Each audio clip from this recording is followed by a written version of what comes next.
Golf fans, welcome, and thank you for joining me for another episode of Podcast in Regulation. I'm your host, RP, and today is Wednesday, March 19th. Hopefully the last 2 weeks have been prosperous, and, well, if you didn't use me to fade me, hopefully you found your own way and still found a way to make money. But we are going to get into a recap from a couple weeks ago. Obviously, if you had looked at any of the streams, you'd have seen that I skipped out on last week because I just didn't want to fill 45 minutes worth of PGA time to what I obviously want to focus on, the LPGA side and DP World Tour. But I did put the picks up. You did see that I took Scottie Scheffler in a one and done as well as to win it. He fared okay. But overall, the one and done office pool picks for me this year have been a little lacking. But before we get into that, hey, thank you for anyone and everyone who has commented, reached out, or even emailed me. The streams are Pod in Regulation on Twitter and on Instagram, or X, depending on what you want to call it. And then the Facebook fan page is Podcast in Regulation, and the email, podcastinregulation@gmail.com. But yeah, before we get into the Scottie Scheffler point analysis last week, I did do the math. I know I promised it a couple weeks ago that I would get into my office pool account and just kind of tally up everything that I've picked up until this point, and you can follow along, obviously. But I did want to get at least the starting point, kind of like how I'm tracking the money and bets, and even the record, even though that's somewhat insignificant. The money for the prize pool and point system for office pool will start right here. I'll load it all up, you can see it, and then keep track from there. But let's jump into a couple weeks ago. We had the API, the Arnold Palmer Invitational, had the Puerto Rican Open, the Joburg, and the Blue Bay. So first things first, the Arnold Palmer Invitational, the long-awaited debut for 2025 of Xander Schauffele, got really close to cracking the top 30 like I had hoped for and bet on. Finishes T40, and it was really day one that did him in. Honestly, watching him, there was a lot more rust than I was expecting from him, but, you know, players kind of take on the season as they go, especially coming back from injury. Maybe they'll just play through it, which I think he may have. Obviously had a good enough feel that he was going to enter this and play the entire 4 rounds, should he make the cut and should his body let him. But the bigger part was he did end on a high note, finished with a 69 on day 4, but the first 3, 77 did him in, then 71, 75. So some really good shots out there for him. Tons of shots to be left out there if you were to ask him, but he looks like he's going to be able to knock this stuff off pretty quickly and get back to the Xander that we know as Xander Schauffele. But that was a fairly big loss because he was coming in as a minus 280. And so that kind of hurt from that standpoint of putting that much on him. And you guys have seen how I've bet. You guys have seen kind of the ranges that I put on people. And that was, I'd say, a pretty hefty nut overall, like grand scheme of things. And then same pick for the outright win, enhanced win, and our office pool one and done. It was Ludvig Åberg. Finishes T22. Never really had a shot at this one. He went 72-71. Okay, something manageable of a score. But then day 3 was a 77, and then finishes with a 68. So I don't know what to make of it. I did get to watch quite a bit of that, but in terms of everyone I was cheering for, obviously just these two, it wasn't a good look for Ludvig at that point, just because he never really gave himself a chance. And I don't know if I can attribute it to anything that I watched or that I saw, but he just wasn't as good enough as the rest of the field in the top 20 above him. Onto the Puerto Rican Open, had a few bets here. 2 of the players that I took in the top 20, we had Takumi Kanaya at plus 115. He just missed it. Finished 13 under, so overall played that tournament pretty well and probably as good as I was expecting. I just didn't expect all the scores to be as low as they went. But his 13 under was only good enough for T34, so that left us on the outside looking in. And then Quade Cummins, who is becoming a staple of my weekly bets here for him. At a plus 115, we took that, and he finishes at T16 at 15 under. Payout was $24.73, and one that kind of hurt because I thought he was certainly trending in the right direction. Looked like form was in good shape, as well as just where he is in the season and where his game looks to be. Underestimated him a little bit, or maybe, overestimated him quite a bit. It was a top 10 finish for Adrien Dumont de Chassard. He was a plus 425, which I thought were great odds, but at the same time, I thought it'd be a little bit of a lesser sweat than I had with him, having to track him throughout the course of the weekend. But he finished his T26 at 14 under, and obviously, same player I also took to win, Adrien Dumont de Chassard. He was a plus 4,000, and again, well within his grasp. I think he's a really good player. He's the one that I may lean on quite a bit this year. If it's not a top 10 or 20, you certainly can load up and maybe make some money him just making the top 40. Now going on to the Joburg, we had a really nice first day for Wenye Ding. Took him in the top 30 along with Jacques Kruijswijk. Both did hit, so Wenye Ding was a plus 140. Payout there was $16.80. And Jacques Kruijswijk was a plus 125. Cashed in for $11.25. Marco Peng had him in the top 20 at a plus 275. Finished, I didn't even put where he finished, but he definitely did hit because the payout was $17.81. And for the second straight week in a row, John Perry has led me down, so maybe it started to fizzle for him. Maybe he just had a really good streak, but he was a plus 375, so wasn't too crazy for odds. Matter of fact, people are probably trending in putting him in that category of not a safe bet, but will give you good odds, and you can kind of run it out and watch him. But he outright misses the cut at 3 over. And last but not least, the Blue Bay. Kind of want to forget about this one, but we had a top 10 bet for Pajari Anana Rukarn, plus 370. That was a miss. Runing Yin was a miss at a top 5 pick. She was a plus 225. And then the enhanced win we had with Ayaka Furue, that was a miss.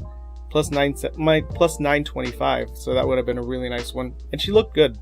But first round leader, that one we did hit. And we hit in a really good way with Ayaka. She was plus 160. Plus 1600. So the payout on that from $4 bet was $68. So overall, I'd say successful weekend from a couple weeks ago, but as we punch these numbers, you'll see that success is a relevant term. On the table for all of this, we had $134.25. Total payout for the week was $138.59, meaning I did win $4.34. So that'll be it for the recap. Not horrible, but that ends us on a 5-11 record for a couple weeks ago, and it pushes our overall record to 36-68. And then with the additional $4.34, our bankroll is now a whopping $1,278. $1,278.12. So keep it on track, keeping it very manageable in terms of how we lose and when we win. We're winning big and also losing big on some of these larger bets for lesser odds, but I'll take it overall. If I'm making $4 a week, nothing to write home about, but at the same time, you're just kind of waiting for that one big spike like we had from a couple weeks ago, where you don't need a winning record, you just need to be on the right side of the odds. So we'll go with that. All right, so this week we are going to cover the Singapore Classic, the Porsche Singapore Classic for the DP World Tour side, as well as the Valspar. But the Valspar, at least what I'm going to go into, is going to be not very in-depth and just give us a little bit of possibly some winners, some picks within finishing places, and our office pool pick. So this week for the DP World Tour side, you have a beautiful resort, but it looks like it may be a little bit of a rough patch in some of these days.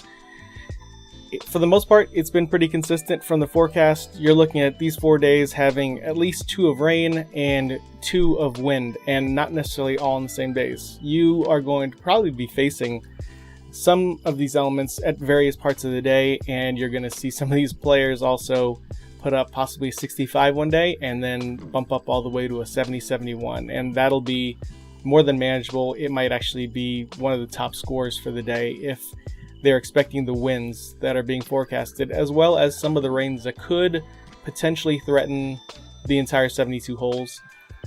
And as you look at it going into Monday and Tuesday even, it looks like they're going to get more of the same. So if that's the case, you very well could see not even a Monday finish and them calling it. And that'd be the second time, I believe, in the last 3 or 4 weeks. So unfortunate for weather, but if it does hold out, I think you'll see some really low scores from players. And from those very same players, you're going to be seeing a couple of hiccups where they're just trying to manage the course and not fall behind with probably, you may see a couple 80s in here too.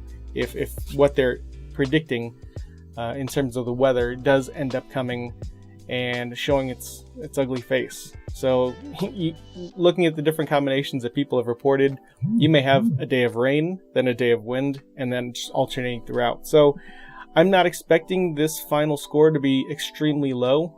If I'm going to take a at least educated stab at it, I think your winner may be somewhere around 7 or 8 under. And that's even putting up a day where you may be playing over par. But overall, like I said, beautiful course, 7,400 yards. It's a par 72. It is long, so distance will be a factor. You get a lot of these undulating fairways, a lot of these bunkers and water hazards that come into play, I believe, on 7, possibly 8 holes. And yeah, you're going to deal with a lot of humidity in this area, and it is, I don't know, we'll see how receptive or how plugged these things start to come into when shooting into these greens. I'm not sure what to expect. I was hoping to see a little bit of the practice round highlights today, but haven't gotten to that part of it. So I'm going into it a little blind.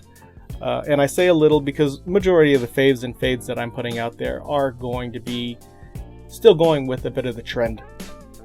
So kind of a lot of risk reward with this from what I remember from last year. For the most part, it's an exposed type of course, but when you are looking at the high winds that are potentially coming, you're not protected at all. You're exposed not only from elements out in the open, but you and that ball flight is going to do some tricky and weird stuff. The good news is, as long as this course is, you can get to corners pretty easily. You can play the first cut of rough pretty easily. But if you are going to try to take on the length of it as a whole for each hole, there is huge punishment because you won't be in any position to get home in 2 on a par 5 or potentially look at greens in regulation on those par 4s. So give and take, you're going to have the opportunity to really bomb it, and as long as you're not completely outrunning corners and fairways, you'll be fine. You probably will run into quite a few of the bunker problems that kind of guard some of the midsections and choke points of this golf course, but overall it looks like the risk reward, I think that the risky part of it now will actually be managing the weather more than anything else. I'm really curious to see how this plays out, but I'm more inclined to think that, one, these scores are not going to go very low cumulatively either, and you're going to be dealing with early waves of low scores and then later waves of having to deal with torrential downpours and high winds. So I'm tempering my expectations as to what I'm going to see and how I can really predict or even guess how these players are going to try to manage the course. But within reason, I think you're going to get a lot of these guys who are in good form, who are playing really good golf at this moment, and probably you're going to draw off some really good course history for themselves. You're going to see those players continue to stay up towards that leaderboard, and I'm going to guess not even a handful of surprises are going to crack their way into there, where you're looking at them like, well, didn't even figure this guy. But I think that's what we're looking at. That being said, a lot of my faves that I've put in here are going to be high in that category for strokes gained approach and then driving distance. I'm not even going to add in the accuracy to that. I think the weather will do things to the ball to shorten the course to begin with, lengthen the course to begin with. So a lot of them going to be playing in the middle and just trying to keep it not just in play, but in probably the better spots where you're not potentially sitting in swells or stagnant water or any of that. But if it gets to that point, we may see a lot of different postponements, a lot of weather delays as we get through this specific tournament. So for the faves and fades, starting off with the fades list, it is just going to be pretty short. I am fading Robert McIntyre. I know a lot of people have him, if not all the books have him as the top contender to take this title, but I don't like the odds. I'm not a big fan with this specific field, this type of field. I think he'll do fine. Don't get me wrong. I'm fading him from the standpoint of wins and possibly even a top 10. I think there are better players out there right now who are in better form and more familiar with this course and this specific area, this specific region. But I'm not putting my money on Bob McIntyre this week. Kiradech off of Bonrat. Someone who is always a potential good luck for a first round leader. But overall, even though he is, I'm not going to say favored, but his odds are fairly decent in this round, I'm going to stay away from him, as well as Richard Manziel, Keita Nakajima, Marco Peng, who helped a couple weeks ago. I'm going to stay off him. And finally, I'm going to put John Perry on this list, but it's going to be kind of tempered, even for a fade. I want to see how the rest of these next couple weeks play out for him, and if he's either looking at a rebound or if the best of 2025 for him is already passed. I'm throwing one other one down there. Recently, as of this morning, it's Hugo Cousaud, a big driver of the ball, having a pretty good year, a couple top 30s, I think one top 20 so far. But even with the distance, I think weather may actually play a bigger part in this for him. I know generally he can still drive it down there, but I don't think the driving alone will set him apart or keep him in it for that matter. And then for the faves, got a bigger list here. We have Brandon Robinson Thompson, Joe Dean, Tom McKibben, Paul Casey, Sam Bairstow, Dan Brown, Jaden Trey Shaper, and Wenyi Ding. Oh, missed one. We had Callum Tarrant. Not betting on all these guys, but at the same time, just going to jump into the top 40. I only have one pick there, and I'm loving it. It's Jaden Trey Shaper. Jaden Trey Shaper at minus 120. Taking a couple in the top 30, Dan Brown at plus 150, and Wenyi Ding at minus 105. A couple in the top 20s with the Brandon Robinson Thompson at plus 230, and Sam Bairstow, who's been playing really well. Only a plus 150, but honestly, I feel like I am in need for someone I don't have to worry about, and I don't really feel like I have to sweat. And then into the top 10, one guy I hadn't picked all year, and I think it's time. He's looked pretty sharp. Looks like he's primed to make a good run. I don't know how well that'll translate into this one specifically, because I'm taking 2 live golfers above him, at least in terms of my prediction of finish. But Jordan Smith is a plus 320 for top 10, and I'm loving that this time around. Hadn't really touched him, or I completely faded him the first 4 weeks or so when he finally was in a field. But I think it's time. I think this is a good spot to pick him, and fairly good competition. It's not star-studded in terms of Euro Tour, but it looks like it's going to give him enough competition, but I still give him the edge right there. And then the two top 5 picks. I'd mentioned I'm taking 2 live golfers. Well, one is Tom McKibben at plus 375, and then Paul Casey at a plus 425. Casey's more of the flyer. McKibben, I would just like to see continue to play well. Obviously, one of the young guys on live. Much made about him going, even though a guy like Rory told him to stay and wait it out, get his PGA Tour card, and come over. But overall, still playing good golf. See how it carries on in this tournament coming up with the Porsche. And then one other side bet is going to be Haotong Li being the top Asian to finish.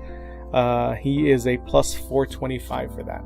So how much I'm betting, not sure yet, but you will probably see that pretty soon here on any of the streams, on any of the sites, even before I am able to edit this. So just take a look at that if you're kind of going off of some of the same units that I'm using based off of my role. So as I've tallied up the office pool picks that I've made over the course of this year so far, just kind of go through it. It's going to be in order. So Farmers, AT&T, Phoenix Open, Genesis, Mexico, Cognizant, API, Players, and Valspar. It was Steven Yeager, Patrick Cantlay, Tom Kim, Rasmus Højgaard, Aaron Rai, Daniel Berger, Ludwig Åberg, Scotty Scheffler, and this week is going to be Corey Connors. So with all that, you probably can do the math your own, but I did it for you to at least give us a starting point as to where I am on the totem pole. I am at $934,686, which translates into me being fifth from the bottom of about a 70 player pool. So way down at the bottom. Making good picks to make the cut, but making horrible picks in terms of what kind of moves they make and how much they make me per weekend. I think I've only cracked one. So with Aaron Rai, Scotty Scheffler, and Ludwig Åberg, I have only cracked salaries of more than 100K 3 times. So obviously you got guys who are scoring 20,000 points or dollars, whatever you want to call it, but I'm not breaking through right now with any of the picks. Even if they are big names, they're just not doing all that well for me. So there's a running joke that if you're not first, you're last, and that's kind of the trend I'm heading towards. Because as I said, last year I took it down, and this year it's just been a struggle. And I wasn't expecting this big of a gap between me and the rest of the field, but I'm pretty far down there. Still early. Obviously, all it takes is a couple wins that are, 2 to 3 million, and if you get a big one like a major or something that just has a really big purse that ends up being 4.5 million, you're right back in it. But I got a long way to go, and I have a lot to gain from this one. For the Valspar, I'm not going to in-depth. The more I look at it, again, I just don't get, I don't know, what's the word? I don't get all that excited to have to go in depth with the course preview or the weather conditions. So many other people do it. I very much am a big fan of the other two, which is why you've seen me focus on it more and more. But because of certain bets and leagues and pools that I'm in like this, that's where some of this certainly does come in handy for me. But I'm not going to do course preview. I'll give you the one and done pick and the enhanced win that I'm taking. I'm going with Corey Connors. He's kind of been hovering around the top 20, and then if not, in the top 10, and I think he has a top 5 finish. Really good iron player, decent driver of the ball, good short game. I think it's just a matter of time before it all kind of collects, and he can pull it all together for even just a couple days, where he ends up going way lower than others. We've seen him put up a 66 a couple times this year, so that's always in him. But this is the one spot where I think it's a good, I'm not going to say safe bet, because this is a 2-win enhanced bet of plus 3,200. But again, I don't know of many other times, especially when it comes to majors, where I would be using him. So this is a fairly decent setup, even though there are some big names out there. He just seems to be the one that is, for whatever reason, drawing my attention. And then one other bet this week. I don't know. I know I've faded him a couple of times. I don't know if I've even put him in the faves, maybe once. But Shane Lowry, I'm taking in the top 30. He's even money. He's actually a little better than that. He's plus 100. So there's some food for thought for you there. But don't really have a faves or fade list this week. I was really more interested in the Porsche Singapore Classic. So I'm probably going to catch quite a bit of that before I go to bed tonight. And hopefully you guys too. I don't know. Take these bets with a grain of salt. Obviously, no golf gambling expert, but I do love it. I do love golf, so I thought, hey, here we are. Let's put it out there and see what you guys think of it. I've been extremely pleased with the reception you've given me. I do read all the emails and whatever comments come through or messenger messages that come through. So thank you for that as well. Keep up the downloads, the subscriptions, and hey, pass it on. Let them know that this is one of the podcasts you listen to, especially if they're into golf and gambling. And it's all in one place. No on the clock this week. Maybe a quick one. Let's go on the clock. How do you forget to pay a bill? Kids, always pay your bill. You can question them all you want, but always pay your bill. But it was really odd that I'm kind of planning throughout the course of the year, 1 or 2 months ahead, just to see what I'm looking at and to get myself familiarized again with specific courses that are used for tournaments time and time again, and they're not moving. And one is the Fur Hills Seri Pak Championship. I mean, that's a big problem. You got underwriters not paying your bill for something that is going to be televised, is in the spotlight of the world of the LPGA. That's a shame. I mean, I would love to watch that again and bet on it, obviously, but to a bigger point, how do you let that happen? I'm not quite sure. But yeah, just leave it at that. That's just an odd thing to see. It's not the first time it's happened on the LPGA Tour side. I believe it's happened at least one more time. But just a whole crazy weird situation there. Hopefully back next year, or at least they get the proper people in to, again, pay your bills. Thanks for listening. Subscribe, download, keep up the good work of commenting and interacting with me through any of those social streams. But again, this is Podcast and Regulation. I'm your host, RP. I'll see you next week. Good luck this weekend. If you're playing the same sides as me, hey, good luck to us. If you're fading me, hey, good luck to you too. Later, guys.